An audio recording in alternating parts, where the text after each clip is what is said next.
He got me with 400 to go in St. George. I saw him coming again. I was like, oh, not again. Not again. Yeah, you are by far the best person that's transitioned from running to triathlon by a long shot. Well, thank you, man. It's been... what, your like third triathlon or something? yeah. Like, that's insane. That's absolutely insane. Dude, it's the bike, man. Everybody bikes like so hard.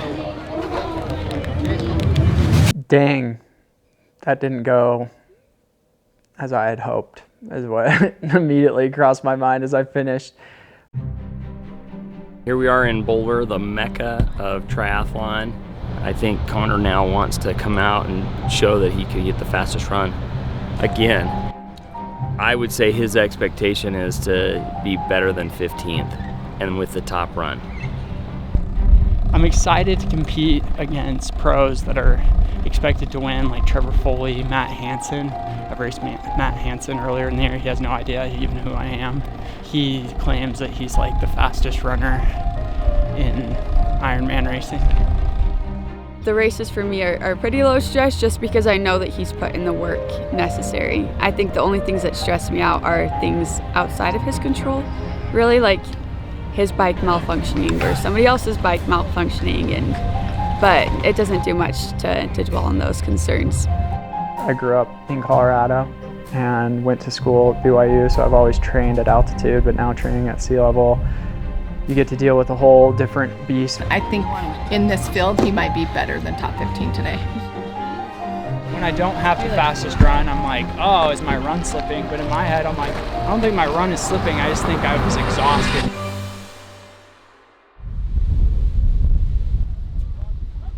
Seems to be that we're in the middle of a tornado, so that's fun too.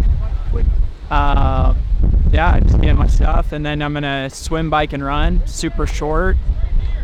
Just get all of them in, get something I do the day before a race, and then check my bike in before 4:30. That's my plan.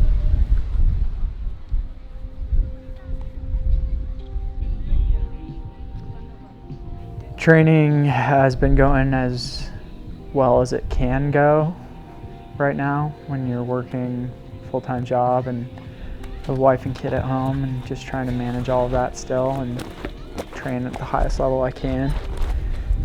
The week after St. George wasn't ideal. I am speed. And then the week after that, which should have been a pretty big week of training, didn't end up being that big of a week of training. Things come up and different obligations that I had to attend to, and then work and all that, and I'm not complaining, just wasn't able to train the way that I wanted to. But I feel like the last two and a half weeks have been pretty solid, but not ideal as far as recovery goes. Just my sleep's been a little bit off, and so I'm pretty exhausted. I was exhausted heading into this race today.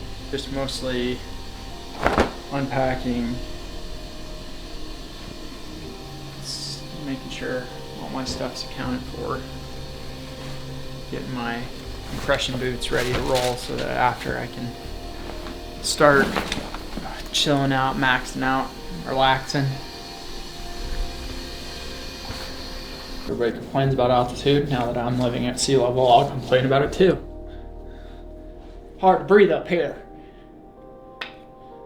I grew up in Colorado and went to school at BYU, so I've always trained at altitude, but now training at sea level. You get to deal with a whole different beast, which is the heat and humidity that Texas brings in the summer. While miserable and tough to train in, and kind of makes you mentally tough just because you're training in a hot, humid environment, it doesn't help with your ability to retain oxygen in your blood when you're at altitude and you have less oxygen to be breathing in.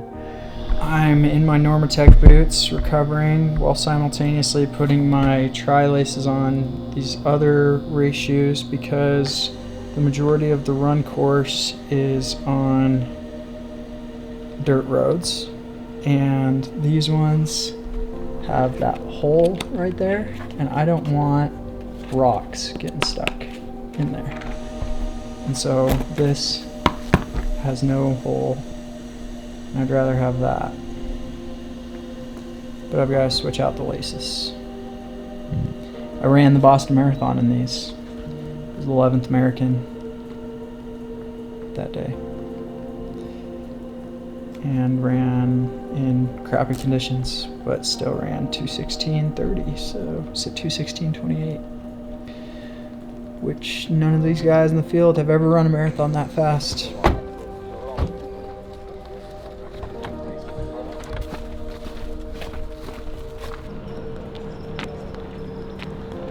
No wind.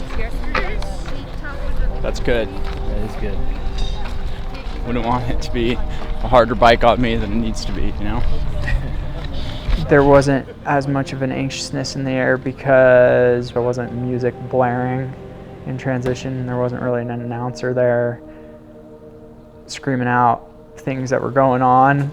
So that kind of creates some chill, lack of anxiousness. So the expectation was for sure to race faster overall than I did when I raced Boulder 7.3 back in 2019, which was my first half Ironman race that I've ever done. And I wasn't really training for triathlon at the time. It was something that I just went and did because I had my pro license, but I had just come off of a pretty successful track season at BYU and was mostly training that summer for a good cross-country season. But my expectation going into this race was I should race faster than 4 hours and some odd seconds because I've been training for triathlon, and I didn't know. I knew I could go sub 4 because I've done it, and I did it at St. George, and I figured I could do it here because the bike's a little bit faster than St. George bike. Also had the expectation overall to take top 15 because I took top 15 at St. George and have the fastest run again. And all those were expectations in the back of my head. It was just a matter of executing on the day.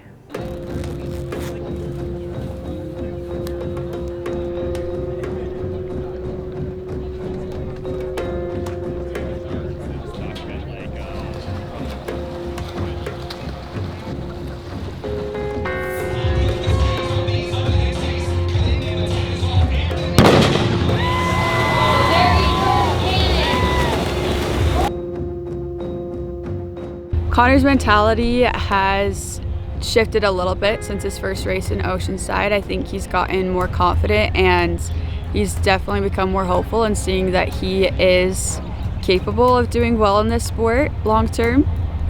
I think it's also just, it's continued to be a lot for him to manage with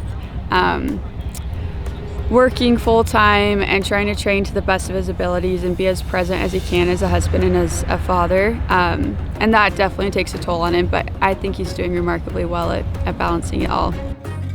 I knew I was in a pretty decent group and kind of just stayed with them. It's nice when you're with a group because it's true racing other than just going all out and hoping for the best. You're kind of gauging yourself off of your competitors and your effort level.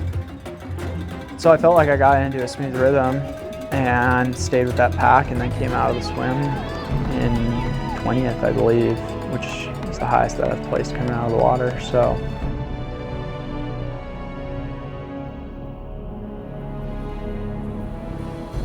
definitely a competitive mindset going onto the bike, and I kind of thought when I get on the bike, I'm going to go as hard as I can.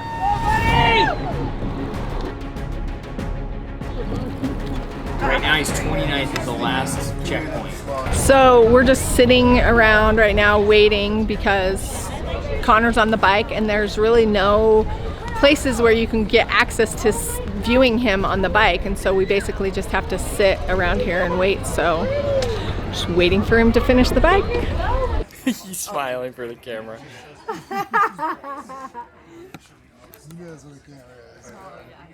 Oh yeah. He's in 34th. He's 14 minutes off the top. It's dropped a little bit. I think I got into a rhythm when everybody else was getting into a rhythm, and that's when I was getting passed. I tried to stay with him, but I just couldn't. I was trying really hard to stay with him, but I couldn't. Bike to run went pretty smooth. Got my socks and stuff on, and what was going through my mind was hey, I've got people that are immediately in front of me that I kind of came in off the bike with, and I said, I'm going to pass them as quick as I can, which I did.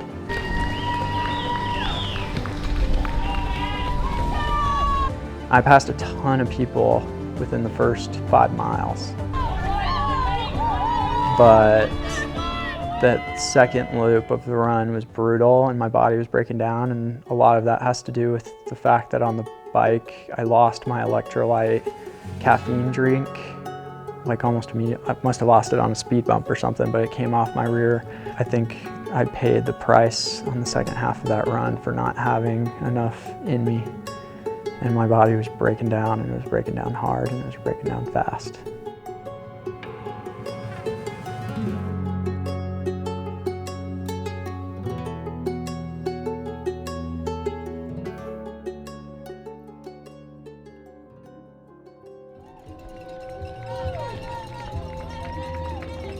The mind is willing, but the body was not, and I think in triathlon it can quickly turn to the mind was willing, but since the body wasn't, now the mind is no longer willing.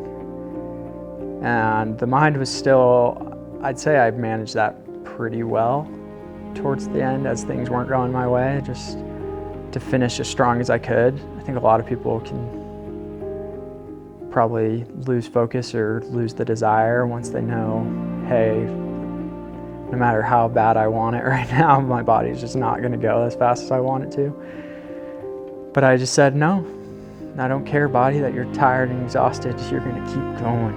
You're gonna try and finish this thing, pass as many people as you can.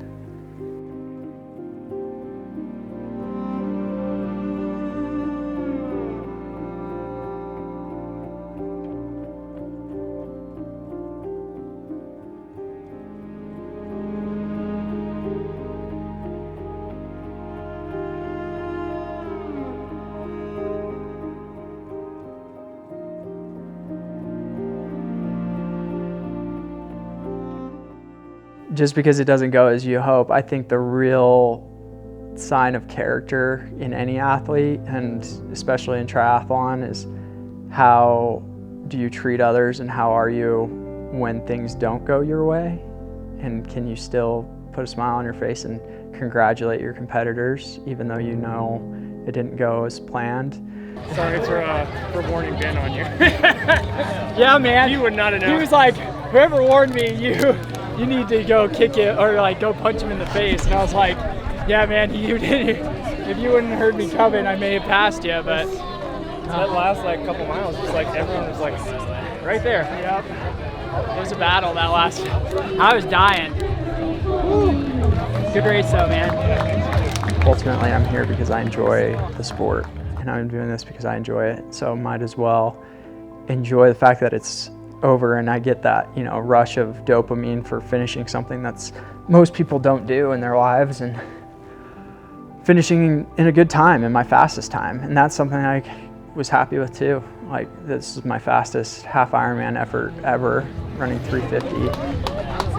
Oh, look at your flush face. Oh, Why do you get sad when you see me? He says you look in pain, Dad. Or what? I won't hold you because I'm all sweaty. Yeah.